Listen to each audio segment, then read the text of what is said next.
जो घर के ग्रामीण परिवेश में पहले नाई हुआ करते थे। जैसे अगर कोई जमींदार होते तो उन जमींदारों के खुद के अपने पर्सनल नाई हुआ करते थे, जिनको आप कई बार नाम दिया गया कि ग्रामीण परिवेश में कोई खुशहाली कहता था, खुशहाली नाम के होते थे।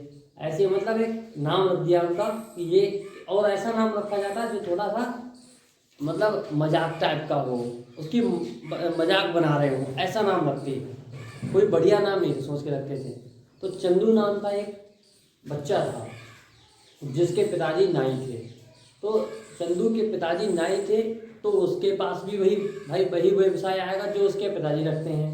तो हुआ ये कि ये बच्चा जो है कमज़ोर होता है पढ़ाई में, थोड़ा स्टडी में, मैथमेटिक्स में वीक होता है। तो इसके पिताजी जब पढ़ने का समय होता था, जब स्कूल का टाइम होता था, तो इसके पिताजी इसको भेज देते थे गांव में।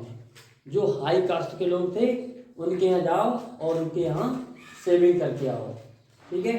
अब इसके सामने प्रॉब्लम क्रिएट ये होती थी कि देखिए ये एक ऐसा काम है जो सुबह सुबह होता है और सभी चाहते थे कि एक ही समय पर आओ और हम इतने बजे हमारे यहाँ, इतने बजे हमारे यहाँ। तो इसके सामने समस्या ये आती थी, जिसके यहाँ लेट पहुँचता वो उसको बुरा भला कहता था। ये बात उसको काफ़ी समय तक इसने इग्नोर किया, उसको सहन किया। लेकिन जब बच्चा कमज़ोर ज़रूर था मैथ में, लेकिन इसके अंदर देखिए ऐसे कई पुरानी स्टोरीज, अगर आप शॉर्ट स्टोरीज पढ़ोगे तो ऐसे तुम्हें कई कैरेक्टर मिलेंगे जो डिफरेंट हैं, जो अपने उस समाज के अभी तक उनके माता पिता वो चीज़ सहन करते चले आए, लेकिन उनमें कोई ऐसा बच्चा निकलता है जो उस चीज़ को सहन नहीं कर पाता। ऐसे ही ये चंदू नाम का जो बच्चा होता है, ये उस चीज़ को सहन नहीं कर पाता कि ये हमें बुरा भला क्यों कहा जाता है, हमें गाली क्यों दी जाती है। भाई इनकी तरह हम भी दिखते हैं, हालांकि हमारे कपड़े थोड़े सस्ते वाले हैं, ठीक है, लेकिन ये भी इंसान और हम भी इंसान हैं। हमें सिर्फ इस बात के कारण हमें बुरा भला कहा जाता है कि हम निचली कास्ट से हैं। भाई ये तो गलत बात है ना। आप निचली कास्ट से हैं तो क्या आपको वो सम्मान और वो प्रेस्टीज मिलने का अधिकार नहीं? तो ये बात उसको खलती है।